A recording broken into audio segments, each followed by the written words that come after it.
Soul Simmers, and welcome back to a brand new video. In today's video, we're doing a cozy speed build for a cottage. This cottage is built only with packs that were once free. So the packs that we're using for this specific house are the base game, obviously, because the base game at this point is free, Jungle Adventure, My First Pet stuff, Romantic Garden stuff, Luxury Party stuff, Backyard stuff, and then the Desert Luxe kit. To be honest, I don't think I end up using anything from the Luxury Party stuff because, in my opinion, it's one of the worst packs, and I don't think there's anything in that pack that I will ever genuinely think is pretty.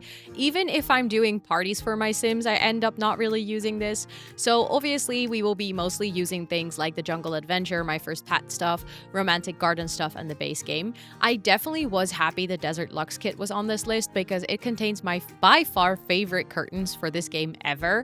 And I'm actually very excited with how this build turned out. I think when I looked at these packs and I looked at the items that came with it, I quite quickly felt like I wanted to do like a cozy cottage. I think the Romantic Garden stuff obviously really inspired that because I wanted it to feel, I don't know, like overgrown, or I wanted it to feel like there was a lot of lush landscaping with all the flowers, and then having a cozy cottage just made the most sense.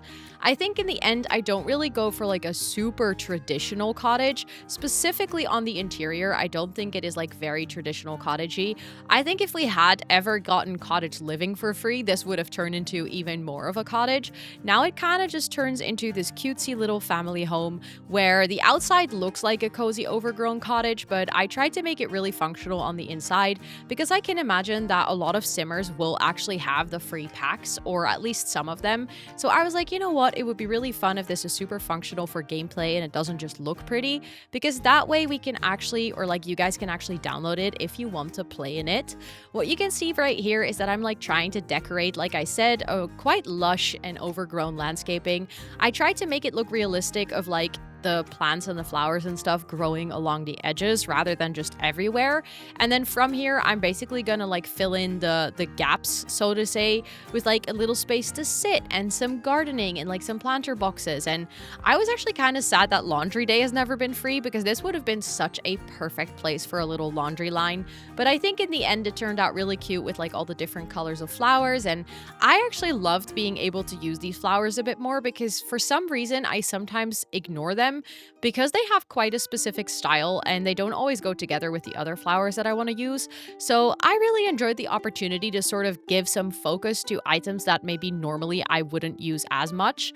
I did notice that a lot of the Romantic Garden stuff, like the things that I'm placing in the backyard right now, are so specific that I didn't really know where to place them. I end up using a couple of the items, but I almost feel like they don't really fit with the style of house too much. I think if I had gone like for a slightly different style, I could have made them work, but I again tried to also make it look like a house that you could actually play in and not just have it be like this super beautiful overgrown cottage that is then not really playable.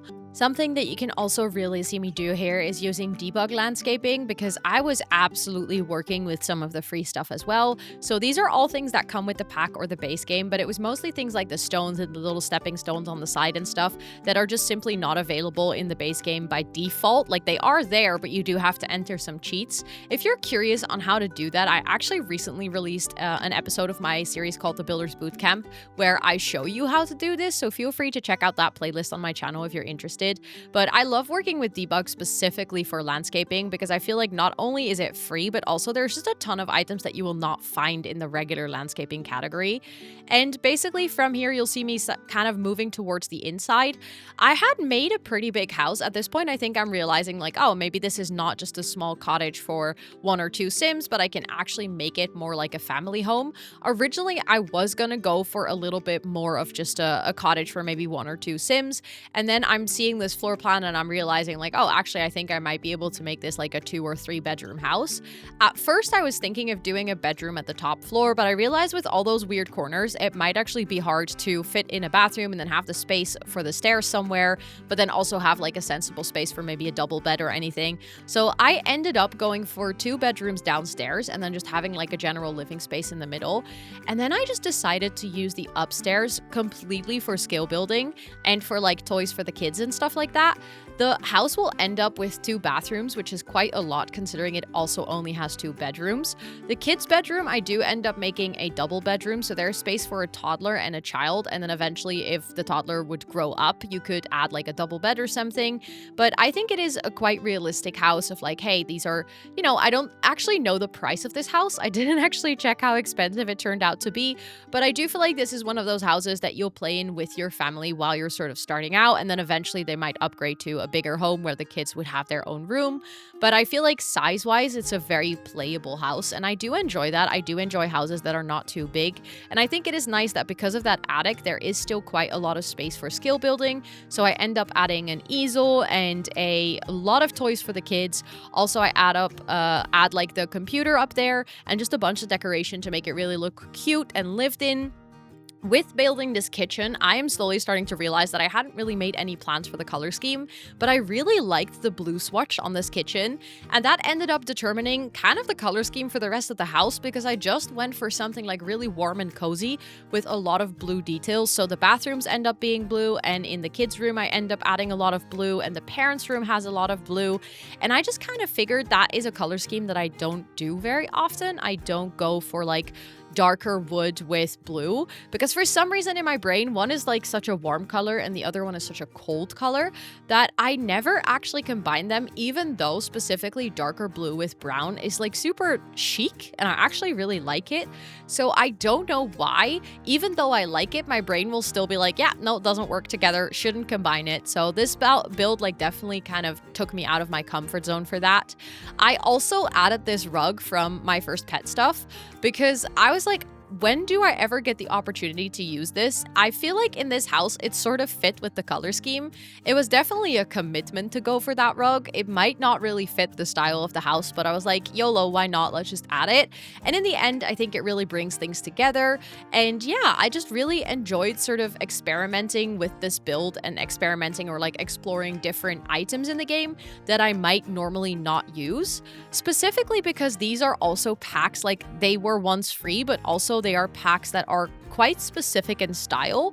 So they're all like hard to match, if that makes any sense. Like the My First Pet stuff is vastly different from the Jungle Adventure stuff. So trying to make it all work together was like actually a really fun challenge. And it also made me rediscover some items that I have used like before, especially when I started playing The Sims. There was a lot of build items that I used simply because those were the packs that I had.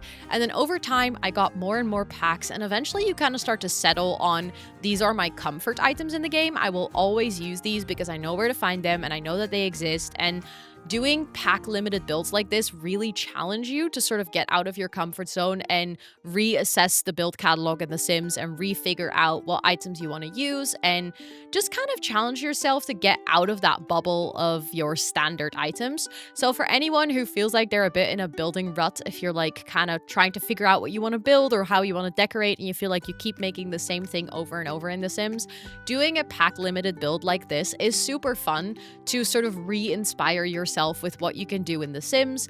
And yeah, I can highly recommend it. If you do end up doing something similar, feel free to let me know in the comments. I would absolutely love to hear it. At this point, I'm just trying to add a bunch of details to also make this house feel like really lived in. Something that I really enjoy doing when I'm playing this game is adding like lots of paintings and lots of like decor and stuff like that to make it feel like Sims are actually living here, to make it feel like Sims like genuinely have put up decor and they have clutter laying around. Because if you're them playing in the house, it's gonna make that build feel like cozy and alive. And especially on my Twitch streams, people always tell me like, oh, I love that your build looks so warm and cozy. And I'm pretty proud of that. I think that's something that really like sort of signifies my style when it comes to building in The Sims is I love to put that attention to like realistic detail, not necessarily making sure that the houses are like overly stylized, but just making sure that it feels like a real house, like it could actually exist in real life. So I'm happy that this build, even though it was pack limited, for me at least still sort of gave that same feeling as well. For the rest of this house, things that I think are good to share or to mention about the building process is that I really tried to sort of get creative with mixing things together. So I have a tendency to like try and use the same curtains, for instance, in like every single window. And this time around, I was like, you know what? Let me try to actually use like different curtains for different rooms and different color schemes for different rooms. And I tried to do different wallpaper in like both of the bedrooms. And I tried to really play around with, on one hand, creating so this unified style, and on the other hand, making sure that rooms had a bit more personality. I do think maybe the bathroom situation ends up being a little bit overkill. I think I could have potentially made this bathroom that I'm decorating right now a little bit smaller to only have a shower instead of also have a shower tub combo, because in the parents' bathroom, I actually end up adding a shower and a bathtub as well. So this is a house for 3 Sims and it has 2 bathtubs, which might be a little bit too much. Like, I think we could have done with a smaller bathroom. So if you do download this house from the gallery and you want to play in it and you actually want to have a little bit more space in the living room, or in the hallway, like wherever, you could always make that bathroom a little bit smaller and use that space for something else like skill building or something. I personally do really like the layout of this house. I think it feels like quite a realistic house, to be honest. I think it's nice that the hallway and the bathroom and sort of like the bump outs aren't all the same size, because therefore the living space with the kitchen and the dining table and the sofa and stuff doesn't feel like a big square room, which I do end up doing sometimes because I like my symmetry. I love when builds are symmetrical. And then in the end, I end up with like everything being so symmetrical that basically the main living space is just a big square room.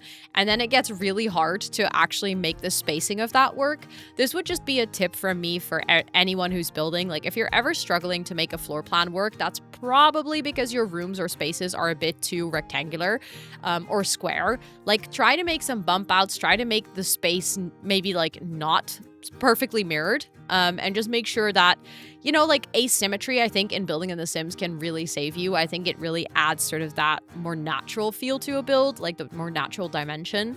So yeah, I really enjoyed that somehow with the floor plan of this build that sort of naturally happened. As you can see here, we're decorating the main bedroom. I did use the new Pride bed. I mainly used it because I feel like the color really fit this room. But obviously, again, if you want to play in this house and you want to make it like a story of, you know, a queer sim, then that is also kind of cool to have that involved. I also end up adding one of the Pride wall decors in the living room later. So I think having these in game and like using them just in general, I think is pretty cool, because I feel like in a way it makes the whole usage of like pride flags and stuff and like pride decor just more normal. Like, it just makes it more casual, and I think that's also pretty cool. So yeah, let me know in the comments down below what you think of this build. I don't think I will continue to do a voiceover for like the full video. I'll just leave you guys with some nice music for the last couple of minutes. At the end of the video, I've added some like first person view screenshots of the build as well. It is up on my gallery. My gallery ID is just Rosannatxt. So if you want to download it, please feel free to let me know in the comments if you do, because with the gallery being so broken, I can't really see if builds get downloaded through my YouTube videos. So I would love to know if you want to download this and if you're going to play in it. And also, if you're gonna play in it, I would love to hear like what your storyline is for it. And just in general, I always love to hear your thoughts on The Sims and what kind of like challenges you've been doing, what kind of builds you've been doing. So yeah, feel free to let me know down below. If this is the first time that you're ever seeing a video of my channel, I make videos about anything and everything The Sims, from tutorials to mod reviews to playing my self-written legacy challenge called the Pack Legacy. So if you're interested, feel free to check all of that out on my channel. And if you like what you see, don't forget to hit that subscribe button and notification bell. And then I'm gonna leave you guys with this last bit of the video with some nice music in the background. I hope you enjoyed this video, and thank you so much for watching, and I'll see you on the next one. Bye everyone!